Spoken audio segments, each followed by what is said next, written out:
kepada semua. Hari ini saya, Siti Nur Aisyah binti Ismail dan rakan saya, Anis Anina binti Samhan akan membentangkan topik penyakit strok kepada semua. Jadi untuk tahu lebih lanjut, sila swipe up. Semua tahu tak penyakit strok tu apa? Tak tahu kan? Okey, penyakit strok dikenali sebagai penyakit cerebrovaskular. Ia berlaku kerana gangguan mendadak dalam bekalan darah otak. Penyakit ini juga boleh menyebabkan sesetengah bahagian otak mengalami kerosakan juga. Kawan-kawan, tahu tak? 92% daripada pesakit strok adalah berumur daripada 60 tahun ke bawah. Dan manakala 52% adalah lelaki. Lelaki lebih senang dapat penyakit strok berbanding wanita. Nombor 3 daripada 10 pesakit strok adalah terselamat dan dapat meneruskan kehidupan seperti biasa. Namun, yang menyedihnya adalah 32 kematian dicatatkan di Malaysia setiap hari untuk pesakit strok. Terdapat dua jenis penyakit strok, iaitu pertama, strok iskemia dan kedua, strok berdarah. Strok iskemia berlaku disebabkan saluran darah tersumbat dan ia boleh menyebabkan kurang pengaliran darah di dalam otak. Strok berdarah pula berlaku disebabkan saluran bocor dan pecah di dalam otak. Okey, so antara tanda-tanda seseorang itu mendapat penyakit strok adalah yang pertama, dia kehilangan keseimbangan, maksudnya dia akan pening. Yang kedua, dia akan mengalami masalah penglihatan, dia akan jadi kabur. Kemudian dia akan mengalami kelemahan otot muka, maksudnya muka dia akan macam tak cekang dan macam ada masalah sengit macam tu. Kemudian dia akan mengalami kelemahan tangan untuk bergerak, angkat barang, angkat tinggi lagi, tak boleh, susah sangat.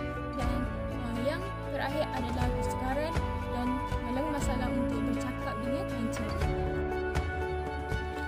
Tahu tak? Terdapat perbezaan kesan strok di otak sebelah kanan dan di otak sebelah kiri. Jadi, ini adalah antara kesan-kesannya.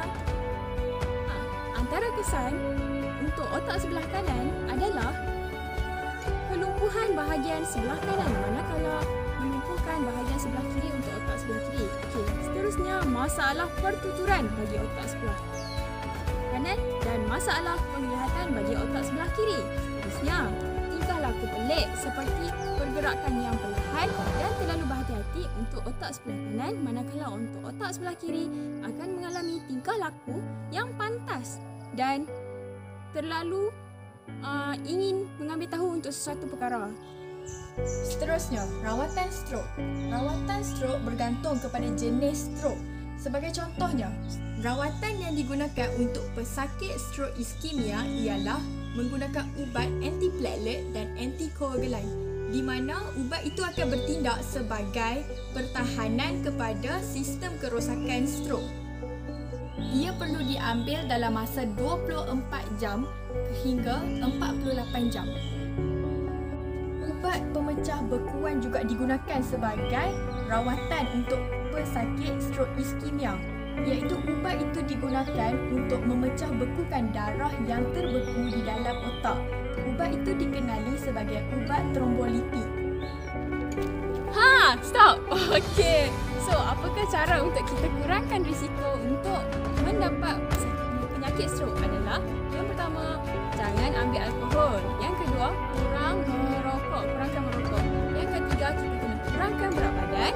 Yang keempat, kita mengamalkan pemakanan yang sihat, iaitu suku-suku separuh dan banyakkan makan makanan yang sihat. Jangan ambil junk food. Dan terakhir, kita kena membudayakan gaya hidup aktif dan bersukan.